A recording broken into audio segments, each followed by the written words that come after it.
Welcome to the It's Never Too Late show.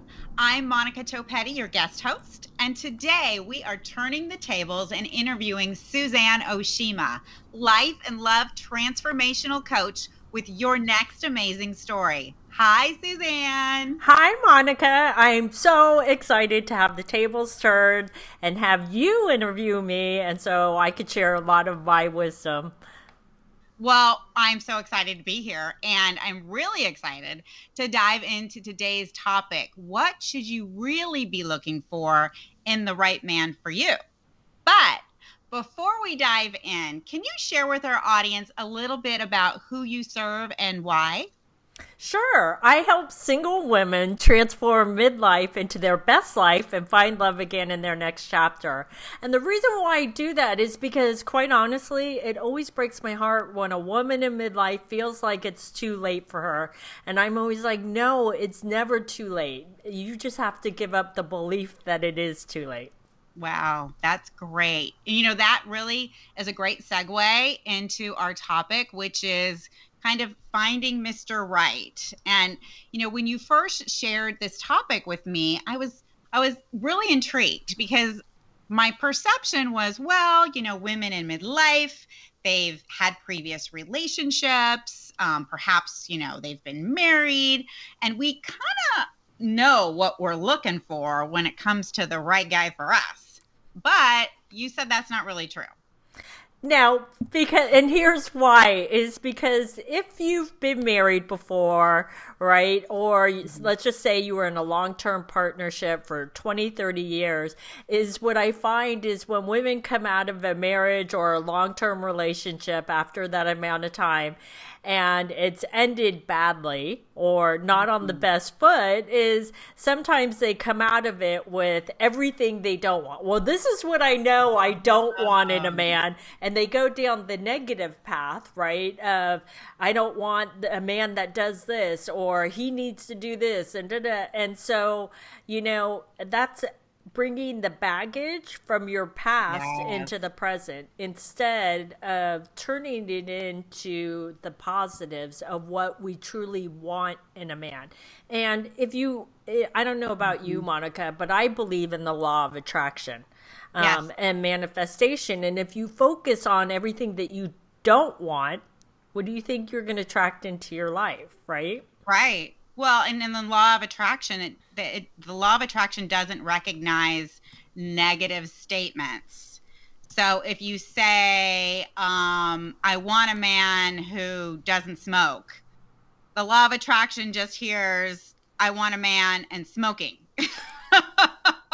And so it's kind of like everywhere you go, you run into guys and, they're smokers. And you wonder, why that is. And it's funny when you bring that up because I kind of think of like if you go to a grocery store and you have a shopping list, and on your shopping list is everything you don't want. I just went through this with my mom, okay? She had surgery and I had to go get food for her. And she's like, I'm really, really easy. Just, get whatever. And I was like, okay, well, just tell me what you don't want. And so I wound up with this list of, I don't like this, I don't like this, I don't like this. So I knew what to steer clear of, but I had no clue based on her list of what she didn't want, what she actually did want. And I don't think, sometimes we think we're so flexible and it's so obvious what we're looking for, but all we know is what we don't want, which is a great indicator of we don't really know what we want. Yeah.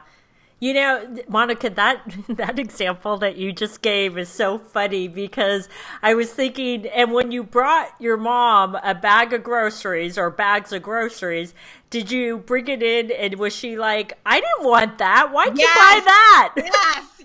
Was it on your I don't want this list. So I love that you used an example because we don't even think of that. But, again, so we know what didn't work in the last relationship. Mm-hmm. So let's turn those into a positive. Like, I'll give you an example of something that I hear a lot of women say, I keep attracting emotionally unavailable men. And so instead of saying, I don't want to attract emotionally unavailable men, say that you want a man who's emotionally available, ready for a relationship, and is authentic and doesn't have walls up, right? So let's turn the negatives into a positive. That's number one, right? Mm-hmm. Mm-hmm. But then the second part of that is what I find is most people make a list, like that shopping Yeah. list that you were talking Yeah. about, like of must haves and deal breakers. And what I find is, well, that's good. A lot of times I find that some of the things people put on there are not really absolute must haves. And here's what I mean by that is, a, and a lot of times women will say, I need a man 6 feet tall, Okay. right? Okay. And do you really need a man 6 feet tall? Does that make for a better Mm, relationship? Does that make him the type of man that treats you better? Right? mm, And if you're 5'2", like me, do you really need right. a 6 foot tall man? Right. Maybe you would say, I prefer men that are taller, Okay. right? But that should be on your nice to have list. Okay. Nice to have. It's not absolute. Absolutes to me are that I'm drawing a total blank right now. Absolute must haves are things like religion. If religion is important to you, and religion, you go to church every Sunday, or maybe you go to temple, right? Right. Is that you want someone that will go with you in partnership to church or to temple on Friday nights. And so that's important to you, right? So that's an Right. absolute must have, right? Right. Or if you're not as religious, maybe religion, you celebrate Christmas, but you don't go to church on Right. Sundays. So you're like, I just want somebody that observes the major holidays, Right. right? So that can be a nice to have. It doesn't have to be absolute. Right. Um, but other things that I think women in midlife aren't thinking about, and this just came up for one of my clients, is she discovered a man that she went out on a couple of dates with that he didn't have any sort of retirement, right? And that he was going to end up Oh, working okay. well past his retirement age. And, I don't know about you, Monica, but if I'm secure in my retirement and what I have set for me in the future, Hmm. I don't want to have to support somebody else's retirement just because they haven't planned for it, right? Right. Right? But if I was married to the person for 20, 30 years and whatever we had, then of course. But when you're coming into it in midlife, you don't want to like fund somebody else's retirement. So you need to think about the things that we didn't think about when we were in our Wow. 20s and 30s, right? Right. Right. So, what I'm hearing you say is kind of doing a reflection on what are the values that are most important to you. Those should then be your deal breakers. And those should be kind of the personality traits or the lifestyle traits that you're looking for. So, for example, if, like, you're in your example, religion is a value, or perhaps family is a value, perhaps you have older children from a marriage. And even though you're getting married later in life, you want to continue celebrating the holidays and birthdays and anniversaries and all of that with your adult children and their families. And so you're looking for somebody who values extended family, whether they have children or not, that they will embrace you and your family, because for you, that's a deal breaker versus, are you 6 feet tall? Yeah, exactly. Exactly. And what I always say is, let's stop looking for what looks good on paper. That's a Hmm. mistake that people make. We did that in our 20s and 30s. What looks good on paper, right? And then you meet them, and then there's no chemistry and attraction. Instead, what I think women should look for, or I should say, what women should be looking for, is those connection points. Right? Okay. Those what I call me too moments where you go, I love doing that too. Me too. Right? I've done that too. I love doing that every weekend. Like, I love paddleboarding. I love running on the beach. One of the things that I'm going to get into is horseback riding. I know not a lot of people would love to do that, but if I found someone that loved to do horseback, I'd be like, oh my God, let's go, right? Yes. So those are things so that you could share life experiences with. And, that's really hard to put on a list, but is to really look for those connection points, and Me Too moments are really important. So do you find that it's kind of a two-part question, but not really. Do you find that most women tend to put lifestyle traits over personality traits, or is one more important than another? For example, I like to go to Vegas and gamble, and so that's kind of like a lifestyle trait. Or maybe I just like to travel, and the personality trait is I really would like somebody who's a good listener. Mm-hmm. Do people tend to distribute those evenly, or would you say that women should be putting more emphasis on one or the other? I don't see one trumping the other. Okay. But what I do see is where women put way too much emphasis on the chemistry and attraction to the point where it can blind them. And when I say blind them, here's what I mean is we all love chemistry and attraction, right? And it is considered a drug, by the way. And we can get addicted to it. But that doesn't mean just because you have so much chemistry and attraction with someone, that doesn't mean he's the right man for you, right?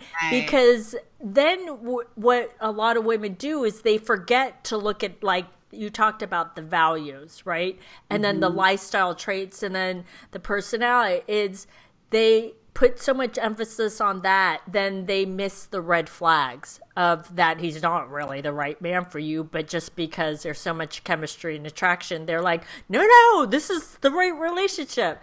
It's more about what a lot of women forget is, and again, this is hard to put in a list, but I want women to start thinking about this. This is more in how he treats you. How does he make you feel?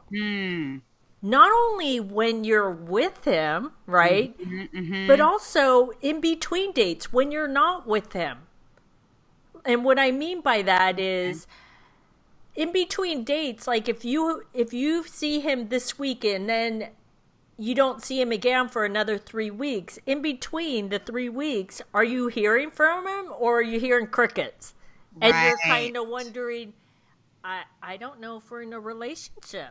He seems to just disappear when we're not together. And so it starts to make her feel anxious, right? And feeling like, I know he's an amazing man when I'm with him, but when we're not together, I don't know what he's doing, and I feel like we're not really connected. And quite honestly, now I'm starting to not trust him, right? Yes. And so a lot of women forget to really think about these things. How does he treat you? How does he make you feel when you're with him, when you're out, when you're not with him?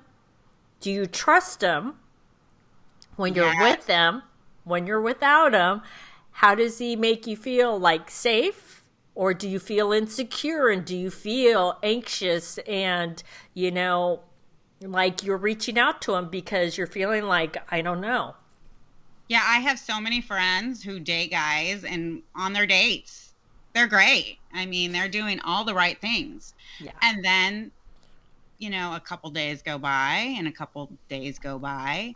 Sometimes, they're waiting kind of to see if they're going to ask him out for the weekend. A couple of other weeks go by, and you feel like okay, this person's not interested in me. And then all of a sudden out of the blue, it's like, hey, yeah, you want to go do something. And so in order to really feel like you're of value to a person and feel like they're part of their life, you assume that, or hope that they're thinking about you during the non-dating time, during the week, just like you're, thinking about them. But it's interesting you bring up the chemistry thing, because I have one friend in particular, and she's midlife, and she kind of like, you know what, I've had great passion and I've had great love, and look how that turned out. And so, I don't really care. I don't know if I'm going to really be that passionate about somebody. I don't really know either A, if that exists for me anymore at this age, or if that's all that it's cracked up to be. And so she winds up going for these guys that are really like into her. But in the end, it doesn't work out because she just hasn't developed any kind of passion for them. So do you see that working in reverse too? Yeah, but here's what I would say about your friend.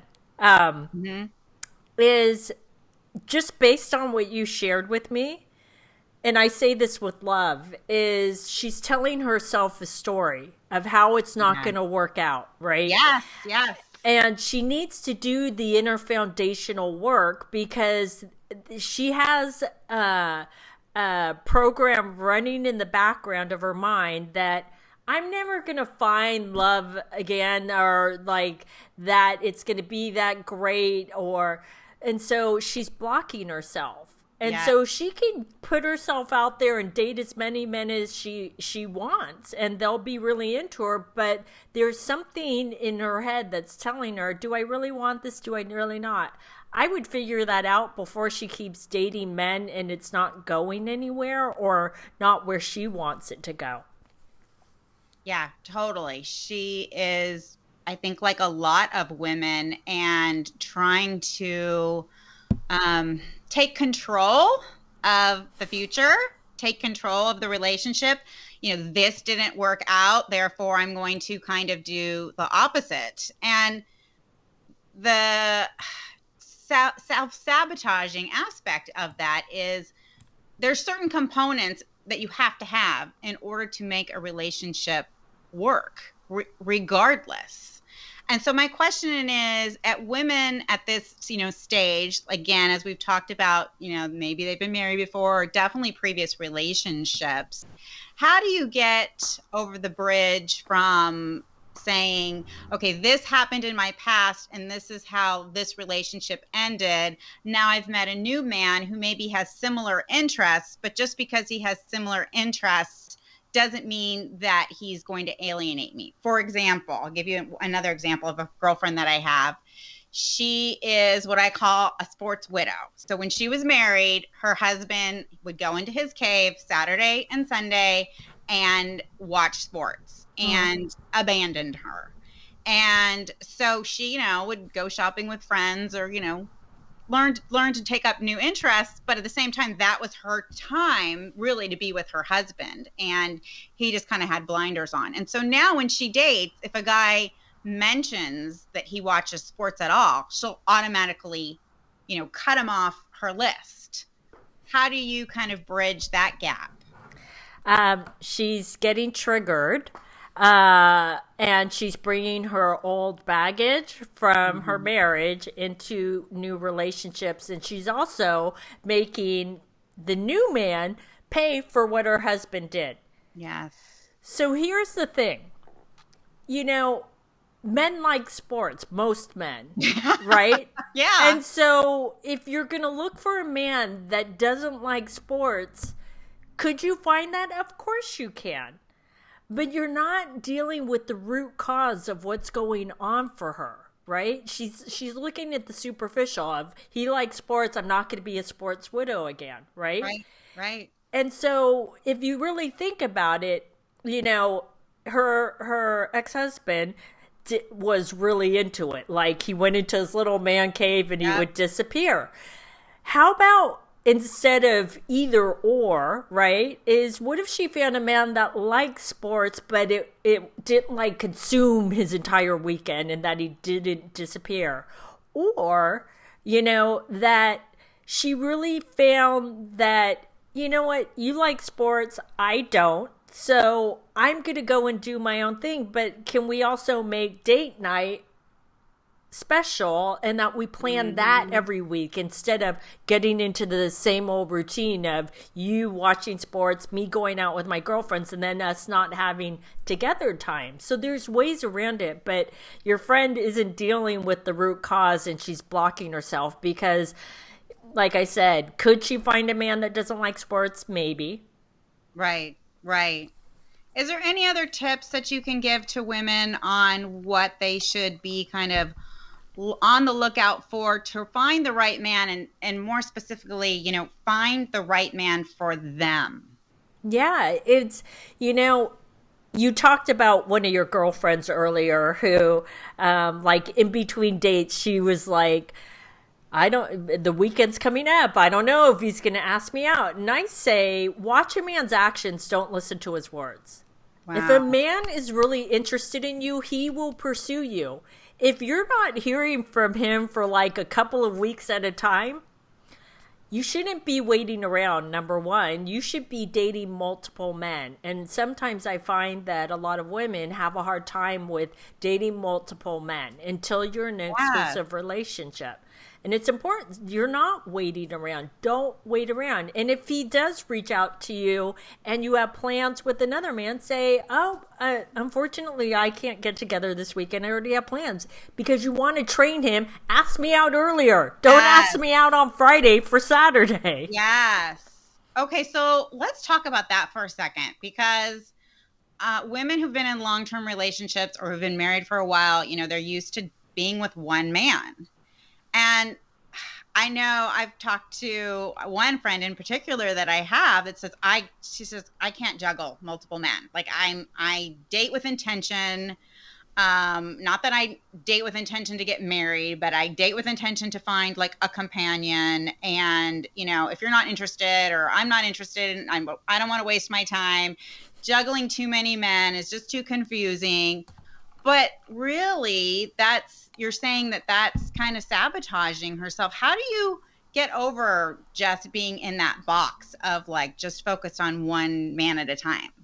And first of all, I totally get it. And I've had clients that's how they felt is, back when I was in my 20s, you just dated, and if it worked, great. And if it didn't, then you would move on to another man, right? Mm-hmm. And so I get that a lot of women aren't programmed for that. But here's the thing. Dating has completely changed. And it changes all the time. And now you're not optimizing your chances of meeting the right man if you're not open to dating multiple men. And let me just say, when I say multiple men, for some women that are comfortable with that can be several men. For women that aren't comfortable with that could just be one other man. Okay. And as my mom used to say, is don't put all your eggs in one basket. Until you are in an exclusive relationship, you are not, and you have that conversation, you are not in an exclusive relationship. And that's one of the biggest mistakes I see a lot of women make, is they assume that they're in an exclusive relationship because they see him all the time. And they've had sex, and they think, I don't think he's dating anyone else. He wouldn't have time to date anyone else. They think that, but they haven't had the conversation. And I can't tell you, Monica, how many women I've seen get their heart broken because they think they're in an exclusive relationship, and he's like, no, we're not. And so you are not in an exclusive relationship until you have that conversation. Going back to your friend as the example, like how she said, well, I date with intent, and either you're into it or you're not. That works great, but it doesn't. And here's what I mean by that is, a relationship or dating is two people. It's not her way or the highway. Right. And it's not his way or the highway. You have to work with people to make it work. And very rarely do you meet someone and go, okay, I just want to date only you. And it's the same for women and men. Like if a man said to her on the second date, I only want to date you. And she's like, I don't know, right? It's a little too much too soon. We have to take the time to get to know people. We don't know until we know. And so for her to pull the eject button, I think it's a little premature. Talking about exclusive relationships, I think this is a really interesting topic too, because, if the last time you dated was 20 or 30 years ago, culture was a little bit different back then. And you kind of had something in your mind about, okay, well, maybe the 3-week marks, this, and the 3-month mark, remarks this and that kind of thing. If you've been seeing somebody, say you're seeing multiple people, and you've been seeing somebody though pretty steadily for a period of time, is there like, I don't know, a time frame, a time limit to bring up? If he's not bringing up the exclusivity conversation, should you?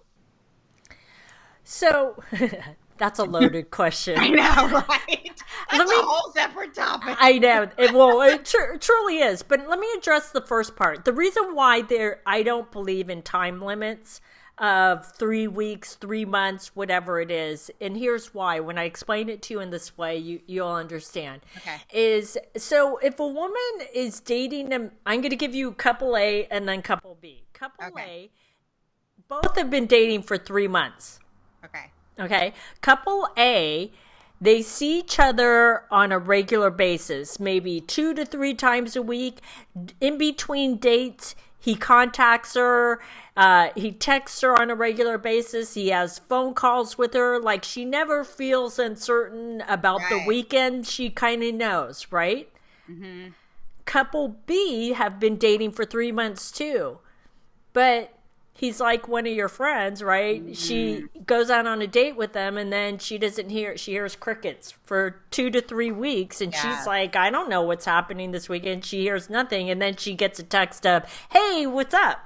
Right? Yeah, right. And then they go out, have a great date. And then he mentions nothing about seeing her the next time. But now this has been going on for 3 months. So the time frame is the same, right? Great point. So couple B, that would be an awkward conversation because clearly they are not even there. And it should be pretty obvious that he's not looking for anything exclusive with her because he keeps doing the stepping in and pulling back thing, right? Whereas this other couple, he's being consistent. He's showing up consistently. She doesn't have question marks swirling around in her head going, I don't know where I stand. She knows where she stands. So that's where I say watch a man's actions, don't listen to his words. And, for the woman in the couple B where she's not hearing from him, ladies, if that's you, stop making excuses for him. Stop saying, oh, well, he's really busy with work. No. If a man is into you, he will pursue you. He won't do these check-ins once every 3 to 4 weeks, right? Well, and you know what? I think wrapping this all up, I think that's such a great point. And the whole topic of, today is finding the right man for you. And first and foremost, yes, all of these things are important. Lifestyle, personality traits, values, connecting the dot, the me too moments. But find a guy that's into you and is not afraid to show that he's into you and is not afraid to make time in his life to make you a part of his life. Because just because he checks all of your boxes, if you don't feel like he's really making you a priority or is pursuing you, he's not the right man for you. Yeah, that's so true. I love that you said that. Well, Suzanne, this has been amazing. We got some really great tips and insights today. And I know for ladies that might want to take a deeper dive into this whole topic, you actually offer a free masterclass online, which is called The Secrets to Meet a Quality Man. Can you tell us a little bit more about the class and how women can register? Sure. So it's a free masterclass that I have. And in the masterclass, I tell you the number one way to meet a quality man. And it's based on facts and statistics. But also, I share with you in this masterclass, if you are doing online dating and it's not working for you, I will share with you, why it's not working for you and how to turn that around. So to register for that free masterclass, if you're watching the video, you could click on the link right in this video or below the video to register for that. Or if you're listening to the podcast, just go to yournextamazingstory.com and it's at the top of the homepage. Thanks, everyone, for joining us on the It's Never Too Late show, available in podcast and videocast format. If you want to re-listen to this episode or access any of our past episodes, go check us out at yournextamazingstory.com. Bye for now.